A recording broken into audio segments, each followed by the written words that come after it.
Hi, everybody. Welcome to the Perform Happy podcast. My guest today is an Australian international elite gymnast who has quite a lot of notoriety because he is unique. He's amazing. He has artistry. He stands out in this sort of robotic culture of men's gymnastics. And I'm so excited to have Heath Thorpe with us today. Welcome to the show. Thank you for the kind introduction. I'm happy to be here. I'm so glad to meet you. I have been following you forever, and I would just love to start at, I guess, the beginning because that's a nice place to start. So you didn't get into gymnastics till you were 7. You were a dancer first. What kind of started your career? Yeah, so I mean, as well as a dancer, I kind of just did every sport I could. I was doing swimming, football, karate, actually, just basketball, all these things. I grew up in a rural town, so sport was a big thing for us. And dance was a part of it, a bit of hip hop, jazz, tap. So I think that was good for the motor skills development. But basically, my Auntie Anna, I always have to mention her by name. She's very specific about that. But she got me into gymnastics because she used to be a level 10 gymnast back in her day. And as well as that, my best friend at the time in school, Josh, he also was a gymnast. So I was naturally doing flips, cartwheels, things associated with dance, I guess. And then from there, I was finally put into it. My mom was a bit hesitant just because she wanted me to play ball sports. And she didn't know much about gymnastics. And there was only really one club, and it was 40 minutes away from us. So it was a commitment. But basically, once I got into it, it was my first day. I think I did a round off, and they're like, okay, he has to go straight up to the levels. So I never turned back after that. Amazing. And what was it that you fell in love with first about gymnastics? I think the tumbling, but as well as that, I say I was 7, but I was almost 8. So I joined pretty much during the Beijing Olympics. And I've said it before, but watching Sean Johnson and Nastia Lukin was my big inspiration of those games. So I think the tumbling and the flexibility was the main thing pulling me into the sport. And it's just always something I've naturally loved. So yeah, I'd say flipping. Flipping was fun. It was thrilling. Yes, of course. We all love to flip and fly and can't do too much on your parents' bed. So at some point you have to get into where it is appropriate. Yes. Exactly. And so from the beginning, did you go in with a little bit more flair to your performance, or were you sort of trying to fit in the box with your teammates? Yeah, interesting. I think I naturally was more of a performer, so that was already there. But I think I was also told to kind of pull it back in. I was actually just watching some videos of myself when I was even 17, 18. And there's such a stark difference between what I look like now in my gymnastics to then. You could tell I was very reserved and wanting to, yeah, fit the box and fit what a male gymnast looked like. So I didn't really push any boundaries. And it wasn't until I came into myself as a person in my early 20s that I decided that I want to show that in my gymnastics. So I think I was always known for beautiful lines as a younger gymnast. And I loved when I was like 13, 14, when we had the compulsory routines. Mine always took like 50 seconds longer than everyone on floor because I would take my time to do things. So I didn't necessarily have my personal touch to it, but I was very adamant on doing everything as well as I could. And then later in the career, it kind of became my own thing after that. Yeah. And you've said somewhere that the more you're loving what you do, the better you perform. How did Yeah. you discover that about yourself? It was 2021 when I did the Bundesliga. For those that don't know, it's a professional league here in Germany. I'm in Belgium currently, but next door. And it was the first time because it was during COVID, I didn't have anything weighing on these competitions regarding national selection. So I was already playing with leaps and stuff as we all did pretty much in COVID, and our garages are out on the street. You couldn't do much. So I started playing with beam and leaps and all those fun things. And then when I knew there wasn't any risk per se, I decided to put it into my Bundesliga routines. And I just had this newfound energy from the crowd reaction, from my team's reaction, from comments from all around the world. It was just like, oh, wow, this is really cool when people enjoy it. And it makes me enjoy doing it more. And just like knowing you're going to get a reaction from the audience before you start your routine it's encouraging. Yeah. Well, and it sets you apart. I mean, watching all of these robots thudding and thudding and thudding, to see somebody. I remember I went to a Stanford meet probably 12 years ago, and I cannot remember the guy's name, but I watched somebody get out there on floor and perform. Mm, And it's the one routine I remember from that meet because it was mhm. beautiful, powerful. I mean, I was like, Oh my gosh, I'm obsessed. This is so Yeah. fun to watch. So Yes. it's, yeah, you see something a little different out there and you're like, yeah, that is so cool. But Yeah. it's a risk, right? And I know you as a young man were bullied. Now you're Hmm. an out gay athlete and an Hmm. advocate, but you were bullied. And so I Yeah. imagine there was some kind of internal struggle around being yourself in the gym. Is that true? Yeah, there was for sure. And I've spoken about it before, but I think male gymnasts always cop the slack that it's a gay sport or a feminine sport, and there's that association with it. And from my perspective, that association isn't bad. But when you have young men or young boys growing into a sport that want to be accepted by their peers, they don't want to be told out on the playground for whatever reasons that may be. So then be a gay athlete in that sport that was already stereotyped as that, it was an internal struggle to live authentically because you didn't want to perpetuate that stereotype and those bullies when you were a child that said you were gay for doing the sport and doing this. But in the end, as you mentioned, I guess some advocacy and living authentically has helped younger kids come through and make it a bit of a better space. And, even like young kids coming up to me at national competitions and saying they're doing leaps in their routine next year, or the junior development programs adding some leaps to just feel flexibility and, motor development, just all these things I hear. I'm like, okay, well, that's fun. It's worth it. And it also helps now that I'm surrounded by people outside of gymnastics as well that affirm my identity and accept me for who I am. That's been a big part of it. And being able to go to them when things weren't the best in the gym environment has definitely been helpful. Yeah. So for anyone who's feeling a little different out there, which I think every human probably does. I know I felt too tall, too old, too scared. Like I'm sure everyone has their list of what you're too much of or too little of. Mm-hmm. Having that support system outside of the sport is important for you. And who does that consist of? And has it always been the same or does it change? It's pretty much been a similar core group. I have my rule of five in life, and it's basically like, as well, I think I've gained some notability and a public profile. I've had to really hone in even more on those core people because when you have opinions flying everywhere from around the world and how social media works, you have to be really secure in who you are and the people around you. So it's always been my mom. She's been like my best friend through it all, and she continues to be. And she always grounds me and humbles me as well, and often gives me reality checks. So it's important. And then I have a few of my old teammates, which I grew up with when we were like 12 or 13. And most of them are openly gay as well now. They've since left the sport for similar reasons, I guess, unfortunately. But, having been through all that with them and them having that understanding of the sport was a big thing, and it continues to be a helpful thing. And then just other family members and community members outside of the gym is just really important to me just to have there. And often when I'm out of the gym as well, I switch off for being a gymnast. I need to have that balance for myself. Yes, that's something I hear. Simone Biles, who, fun fact, is one of your buddies, which is so cool. What she says is that she's only thinking about it in the gym. And when she's not in the gym, Yeah. she's not thinking about it. And I think a lot of very motivated athletes think I have to be on, I have to think about, I have to have dreams and goals, and I have to visualize, and I have to sit in history class and stress about my beam routine, and that will Yeah. make me better. I mean, what would you say to that kid? I think it's important I was having this conversation with my friend yesterday. It's important to have routines and structures in place that obviously set you up for success, but you need those routines to also allow that balance. So whether it's like, you have your recovery routine after training, whether that's hydrotherapy or your food, they're always crucial. You can't be an elite gymnast without thinking of what you're doing outside of the sport. But I think it's more mentally just switching off and allowing yourself to not be a gymnast around friends. I think it's hard when often your gym mates are your teammates and your schoolmates. It's all intersectional. But if you can try and reach out to other people where you aren't the gymnast, then that's always good. I love my friends back in Australia because I go, it doesn't matter if I'm at a big competition or I come home, they'll be like, congratulations, like well done, this and this. And then it's just like nothing about gymnastics. And that's important for me. So those are my moments that I switch off.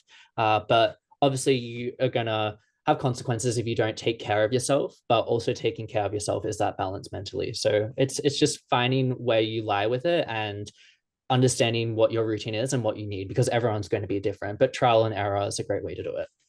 Absolutely. And I just a little moment to talk to the parents and say, ask questions that are not about sports Yeah. only. There are Yeah. other questions to ask to get to know your adolescent or your teenager. And I would Mm-hmm. even challenge, ask zero questions about sport. If they want to bring Yeah. it up, talk about it. Yeah. And how did your mom walk that balance for you? Yeah, well, my mom And never knew does, how does gymnastics. she? Yeah, she did. She never knew gymnastics. Like she loved her ball sports and everything, but gymnastics was so unfamiliar to her. So I think even like she was so supportive. But I think even she would go watch basketball games when I was young and training at the start, and she would come and pick me up at the end and be like, "I was training," and I was like, "Good," and then it would just be back onto other things. Now she obviously asks how gym, how's this, and because gymnastics is very intersectional to my broader career now, there's a bit more of a factor in play that it's a bit more relevant in a lot of things.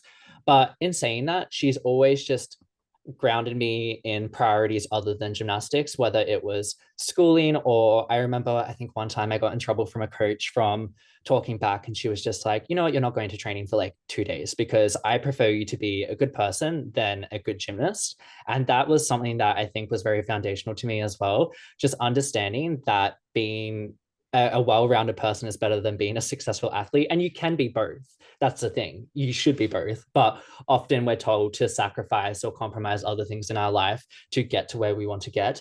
And it's not always the case. So she's always just reminding me, like, yeah, if you're a good gymnast, so what? But you step out of that gym, and if you're not a good person, then you're not going to get far in life. So that's definitely been something. Yeah, yes. People who can keep the big picture in mind are great to have on your team when things feel very microscopic and important and, Yes. stressful. So, okay, let's go back to the Olympic dream. And Yeah, wow. at what point did you decide that you wanted to go to the Olympics? I know we all sort of have that moment. I think it was when I was watching Beijing, like even before I stepped foot in the gym. I actually wanted to go to the Olympics for equestrian first. So I did equestrian up until about 12, 13, and then I had to make the decision between that and gymnastics, one of my many sports. But I always wanted to excel in sport to the point of Olympics. And obviously as a child, Olympics is just like, I want to go there. And it seems very achievable and it's audacious, but you see people at the Olympics, so why not you? But I think more seriously, it probably started when I was like 18, 19. Obviously, I was going through international ranks and so on. But then once I identified some talent and some ability to make national teams, and it switched. And then even so, I probably didn't really believe that I would get to or get close to getting to an Olympics until 1 or 2 years ago, heading into the Paris quad, then understanding where I sat within the national team there and the opportunities that arose from that. So it's only been recent. I've always had it there, but to also think about the Olympics and then make a plan to go to the Olympics are two very different things. And it requires a whole different level of commitment. So I always had the fire inside, but to then take that extra step to try and do it has only been the last few years, probably. And as it got closer, so you had this, Mm-hmm. every 8-year-old thinks they're going to be an Olympian or the president or, whatever it Yeah. is that you want to do. And as you got closer, what happened to your effort and your motivation with those Mm, that I in your think sights? it's interesting because I had a bit of time to reflect after I didn't make Paris. I took a few months out of the gym, which was something I'd never done, and I recommend to anyone after a big campaign as such because you need that time to decompress. But I think I realized that it's got such an intensity to it, but you also we have control over the level of intensity. And I think there's now things looking back on it that I would have done differently and I would have been easier on myself and I would have balanced things more. I can preach about balance and mental health here and there, but sometimes we tell people what we should be doing as well. And I wasn't the best at taking care of myself leading into that qualification period. So I think for myself, when I took time off, I missed gymnastics for the fun of gymnastics and for the love of gymnastics. And now I've come back into that space. I can realign myself with that. And again, understand that those two things can coexist, a love for the sport and success in the sport. So it's hard. You learn as you go. And I think we learn most from what we call our failures anyway. We obviously have successes, but that happens 1% of the time. So yeah, I think to answer your question, I'm not really sure how to round it, but it's basically an evolving journey, and one that I'm continuously updating myself on. Yes. Oh, what just a great thing to say, because this is something I'm always trying to find the balance of is can you be happy, healthy, and successful all at the same time? In gymnastics of the 90s, the answer was no. You can have Yeah, one, only one, yeah, basically. yeah, Like you pick one yeah. and that's what you will have. And so as we move forward into this better educated culture of Mm-hmm. the sport, I'm seeing more and more evidence of people performing happy and doing well. And Mm. so, okay, if you were going to talk to that kid who wants it so bad and is working so hard and give a couple of concrete suggestions on how to change the approach of, going after one's dream, what would you want to do differently? Or what would you suggest? Um, what would I suggest? Okay, I'm trying to think of little me, what I would tell myself, because I mean, I always did the sport because I loved it and that love fueled me. So I think one thing is like never let go of that joy and love and fun for the sport, because that's what needs to fuel you rather than say a title or a medal or a national team or this or a state team, whatever.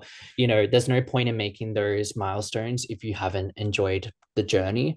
So I think the importance would be, yeah, aligning yourself with the process of things. I think as a gymnast, I love building to something. And even if it doesn't go to plan, you look back in 6 months or a year or a few years and you can be proud of yourself for what you put in. So try and have measurable successes that don't rely on a specific outcome. I think that's a very important thing. Understanding that if you've set this goal in the gym and you've done that work, or you've given 100% of yourself that day, even though you felt like you can only give 80%, like those are successes and things you should be proud of, separate to what is going to happen at the competition. So I think, yeah, aligning yourself with the process and journey is very important, and keeping the love and fun of the sport at center. Yes, and it's good to have the dream, but also be in the Yes. present moment, enjoying Mm-hmm. what you're doing because this is your life. Like, Yeah. I why be mean, miserable? also the thing is like the present is the only thing that exists, especially in a sport like gymnastics. There's so many uncontrollables, and whilst you don't want to hope it happens, you could be injured the next day and sitting on the sidelines. So why put yourself under that horrible stress? Of course it's going to be a stressful sport, any elite sport is, but don't add to your load that you're already trying to manage just because you feel you have to. Just enjoy it, be present, do it for the love of the sport, and the rest will take care of itself. Yeah. So, okay, so you make the world team in 2022, and Mm-hmm. then 2023 you did Mm-hmm. not. No, And I you didn't. and you got robbed. I mean, Yeah, what yeah. sense do you make of not making that team, and what do you think uh your biggest lessons yeah. are from that? Yeah, I mean, I still don't necessarily understand the exactness of that decision. Obviously, I took it to the sport tribunal and was partially successful, but it's an advisory board, blah, blah, blah, blah, blah. But in saying that, as I said, we kind of learn the most from our failures or our non-triumphs. And I think that was a very pivotal point in my career and my life. It kind of catapulted me to move overseas to Europe. I was just like, I need a new start, a fresh, go at this. If I'm going to go for Paris, I need to be in a better headspace. So that was a very active decision to remove myself from an environment I didn't feel supported in. And that's not my local club. My coach in my club is amazing. It's more the national organization, the bigger framework. And if I'm going to basically focus on myself, I need to do it externally. So I did that and I made that decision. And now I'm back. Even after Paris, I'm still here. So I think I learned a lot about myself and my resilience as well as my values, because whilst I didn't still get to compete at Worlds, and whilst in the end I didn't qualify for Paris, I know that I stuck to what was important to me, and I was able to stand up for myself and fight for myself and what I believed in. And I think that's a skill I'll continue to take through the rest of my life in any aspect. So I think, yeah, the importance of self-belief and going after what you think you deserve is a big lesson I learned from it. And then also something big like that made me reassess why I was doing the sport and what I wanted next from it, and then making those decisions actively to then align it with that. Yeah. Well, and then you still went to Worlds, but in a different capacity. Yeah, I did. So tell us about that. Yeah, that was fun. I basically was just because I was living in Belgium anyway, and I was looking at the ticket prices, and I didn't want to pay the ticket prices to go watch Worlds because I honestly felt like I should have been competing. So I was like, oh, I really don't want to pay for this. And then I just thought, why don't I try and apply for a press pass? So I reached out to Gymnastics Now, and I was like, hey, do you know about like press passes if it's possible? And they were basically saying that if I wanted to, I could look at joining their team. And I had never really done anything in journalism, but they were, Patricia specifically was very much like, I think you would be great in this, and I think the athletes would feel very comfortable with you. And if you're up to it, then we would love to have you on board.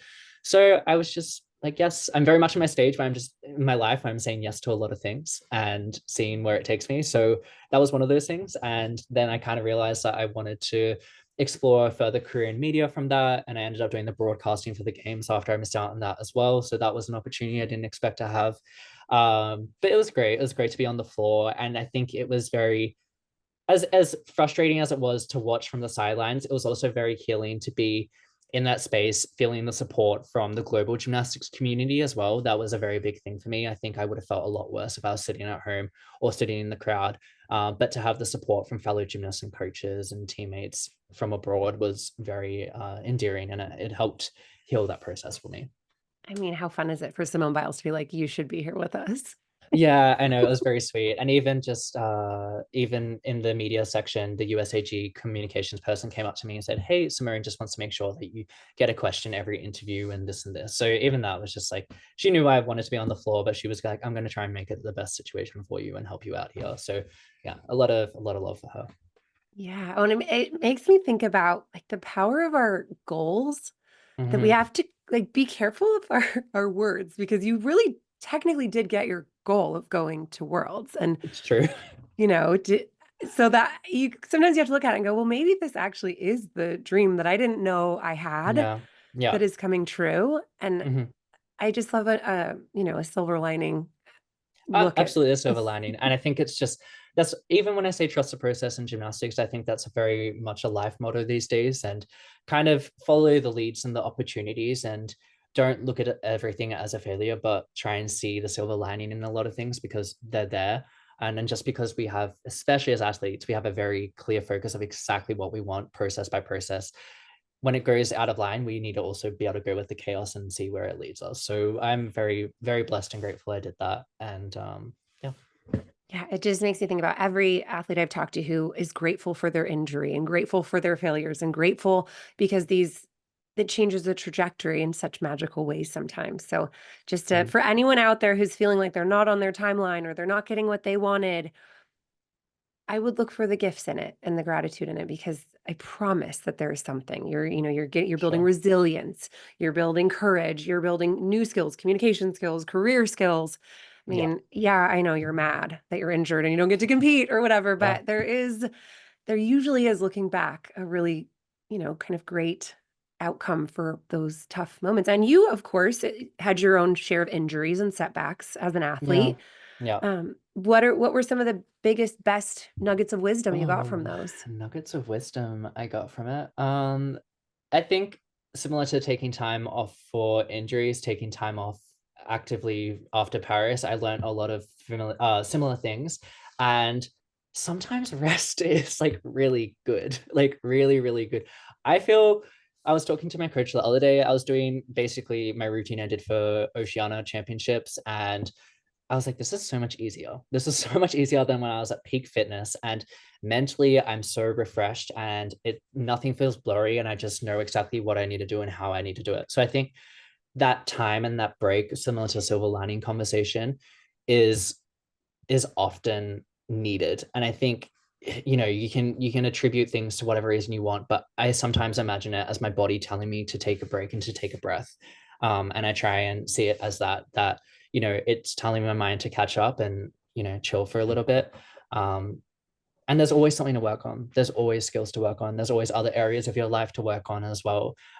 Life doesn't stop because gymnastics stops. So also remember that, and continue just to progress as a person, an athlete, and where you can.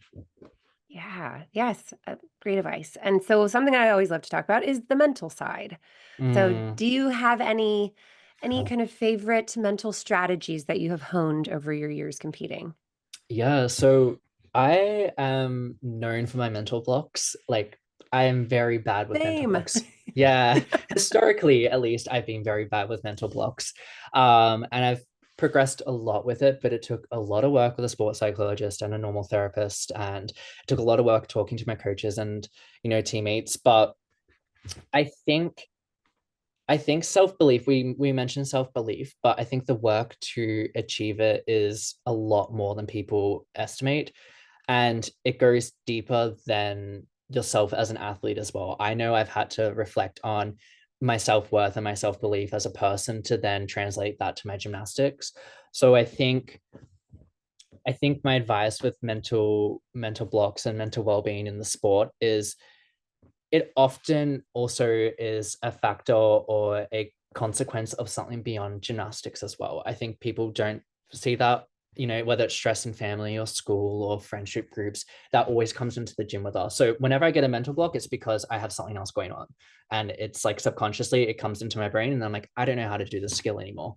But when I sit back and understand that there's other factors that are contributing to it, and then take my steps back and build up bit by bit by bit, that's always important. And we've seen Simone talk relentlessly about this and how for her therapy, with trauma and talking about things that also weren't necessarily gymnastics related, but contributed to it, was really crucial for her. And she's come back and, dominated an Olympics. So it can be done, but I just think we are very narrow-minded often with, you can't do a twist, it must just be because of this technical issue, or you are thinking too much about this, but there's often more holistic and greater factors that contributed to it. So look beyond your gymnastics if you're struggling mentally within the gym as well, and see if there's anything you can identify where you can help in those spaces.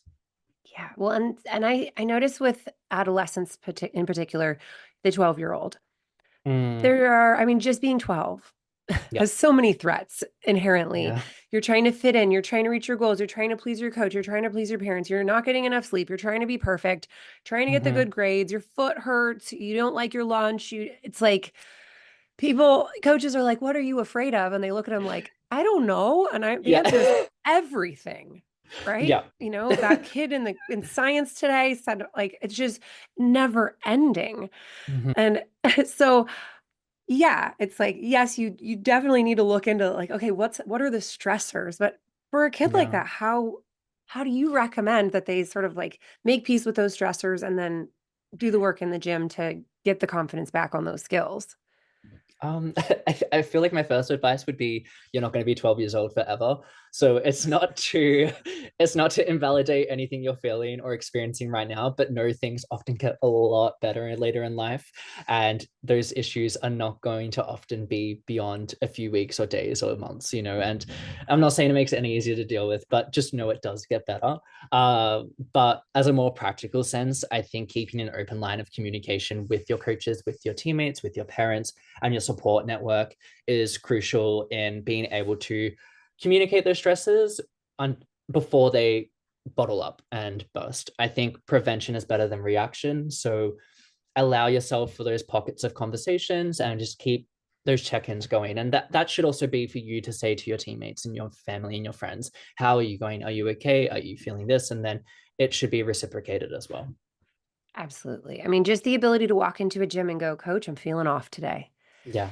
That can change everything because everything, there's this assumption that you are going to always pick up where you left off yesterday in training, and that Mm-hmm. is not reality. It just Mm-hmm. isn't. I mean, that's Mm-hmm. probably less the reality than the opposite of you. Yeah. How did you get to where you ended up yesterday? Well, you did a bunch of progressions.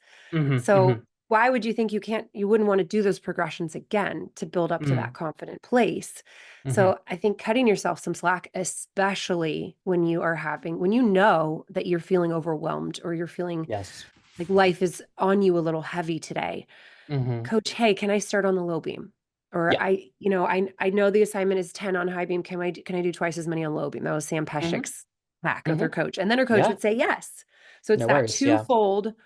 I don't feel okay, self-awareness. Mm-hmm. This is what I think I need. Communication, collaboration. Did you find that you sort Absolutely. of had that formula in your training? Yeah, but again, it's something that I've only recently dialed into. I think I would often mistake myself feeling under the weather or not 100% as a weakness or a consequence of something I've done wrong. So I didn't want to communicate that to my coach because I would feel like I was less dedicated or less willing to work. But the fact that you're showing up into the gym is showing you want to work. It's just, as I said, sometimes you only have 80% for that day, but if you give that 80%, it's still 100%. So understanding that you are you are the driver of your career and everyone around you is kind of like a co-pilot or like that's how I see it, and they're like your pit crew and you need to make sure your car is healthy. So that's how I see it, and I think that collaboration is crucial. And often you may think you need something as well, and after having a discussion you have a different perspective. Especially for myself, I get very in my head because I have such high expectations for myself, and I will be very critical of myself, and it will take my coach saying, "Hey, no, you've done a really great job. These are the factors. This is what you've done today. From an outside perspective, you're good." And I will feel better about myself. Even on the weekend, um, I had my first competition in about 6 months, but it was a very last minute decision to compete, just because sometimes there's prize money in Europe. And I was like, oh, why not a bit of extra cash? So I was very much overconfident with the idea of being able to go back onto a competition setting and do all my full skills with no mental blocks. And it didn't happen. I balked twice on my Jaeger full on a high bar in competition. And I was so frustrated with myself. And then today I went back into training and my coach came up to me and was like, how are you feeling? And I was like, yeah, I'm really annoyed. This wasn't good enough. And he basically said, did you take those progressions that you always have? And did you do this? And I was like, no, I didn't. And he said, well, then you can't really expect anything else. And it's important to remember that you need to do these things. But then he identified the positivity and the competition, whether it was I did the triple back or competed Jaeger Park and digging, or my lines were cleaner or this and this. And that outside perspective is often really validating because we're our biggest critics. So that collaboration is everything, really. Yes. And well, not everyone has that luxury, No. unfortunately, yet. I'm going to get a growth mindset around yet. They don't have it yet. So for someone who does not have a coach who's responsive and, someone who's like, what's wrong with you? How, like, you Mm-hmm. shouldn't be doing this anymore. And if you're not trying or, that type of Mm. feedback, which I hear so often, which honestly is usually the stress that's causing the mental block. Yep. We talk about it not being about the skill. Sometimes it's about not feeling heard or not feeling listened Yes. to or feeling pressure from a parent. Mm-hmm. Uh, what what advice do you have in that situation where the coach is Uh, just not receptive?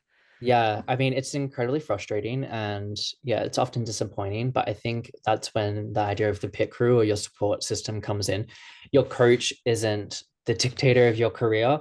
And if you've tried this collaboration and you've tried to have these conversations and it's still not working, I think it's always great to get someone in to mediate it or have a conversation with them, whether that be a trusted parent or a teammate. Often, previously we've had issues with a coach before and we've collaborated as a team, like a little union, and we sat them down and said, hey, we're feeling like this. And I think sometimes it can be a bit jarring for a coach to hear, but I find they're often more responsive to a collective saying something's up than just one athlete. So if you have the power or if you have the means to be able to talk to your teammates and maybe sit down and talk to a coach together or have someone do that on behalf of the team, a trusted adult, I think that's always good.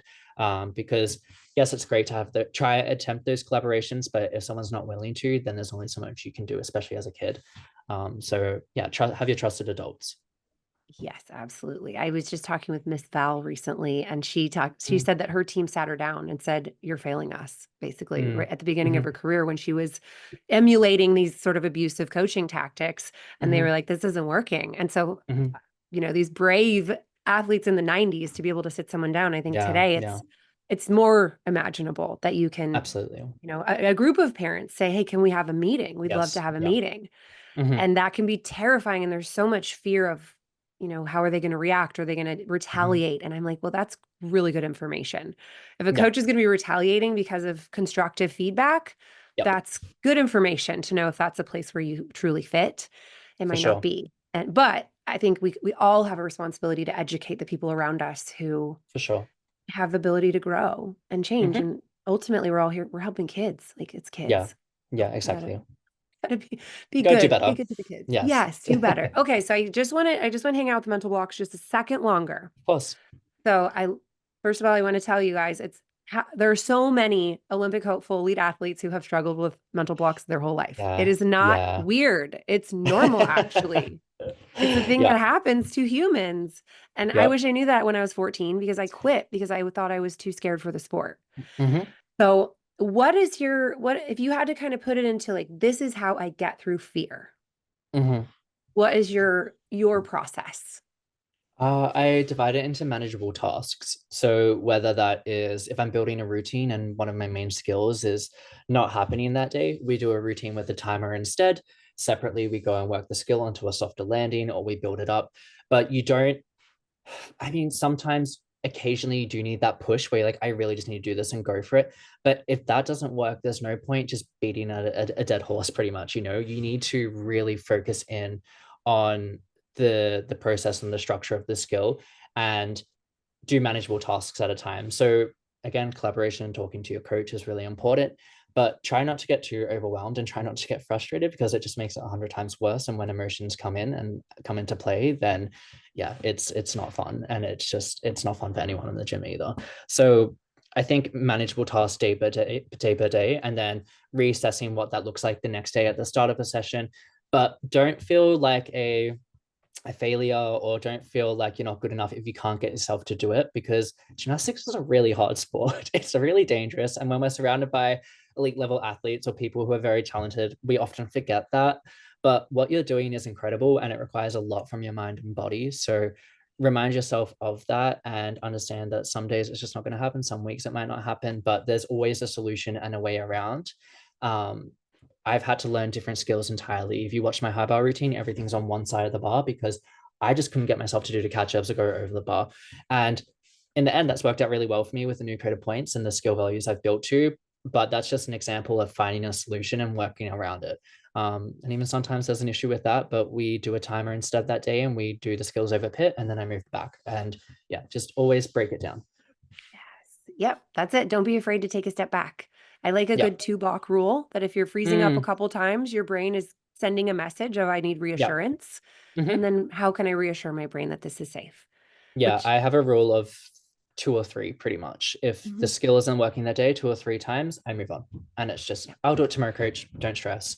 And often it works because I haven't built myself up in that environment, and I haven't then built a different relationship with the skill out of frustration. Yes. Or you do it into the pit, or you add another mat, or Exactly. you give your brain the reassurance that it needs. You remove the Oh, threat a little bit, just reduce yes. the threat. Your nervous Mm-hmm. system comes back online Mm-hmm. and you can be successful. You do a couple things that feel safe and move on. Mm-hmm. You don't have Mm-hmm. to hit that exact skill, but No, hanging out in the nerves and the success at the same time is where mm-hmm. confidence really rebuilds. So For and sure. sometimes you're like, yeah, no, we're moving on. I'm not going to Yeah. do this to Not myself today. today. Goodbye. Yes. This is not efficient. Yeah. No. Amazing. Well, so what is next for you? What Oh, is what is next for me? what's on your vision board for the My vision board, I've kind of just decided, I mean, talking about manageable tasks, I just want to take my gymnastics 6 months to a year at a time and see where I land and where I find myself. So for now, it's the World Cups, and they're in February through to April. And I really want to give myself a shot at the high bar route there and just establish myself as a good high bar worker. So that's the interim focus, and Worlds next year would be an added bonus. But I'm trying not to look too far ahead because so many things can change. And I'm just taking it day by day. I'm really enjoying and loving my gymnastics right now, and I'm a lot more of a happy person and happier athlete because of it, and it's very refreshing. So I just want to keep in that place with my sport. amazing. And of course, your communications and journalism and your impact that you're making in a bigger way, that's got to be Mm-hmm. kind of exciting too, I imagine. Yeah, it is, and I'm very grateful for it. So yeah, Yeah, amazing. Well, it has been so nice to meet you, Heath Thorpe. Thank you for you your too. time after, between school and training. I'm so grateful that you've spent a little time with us. If people want to find you, they probably already have found you, but just in case they live under a rock, where's the best time or the best place that they uh, can find you? Instagram's easiest. It's just at Heath Thorpe, and then you can find all my other socials from there. And feel free, honestly, if any young gymnast needs some advice or a little word of wisdom, feel free to shoot a message. I'll always try my best to reply. So, Amazing. Thank you so much. We're sending you my all the pleasure. best for the next 6 months to a year and whatever follows. Thank you.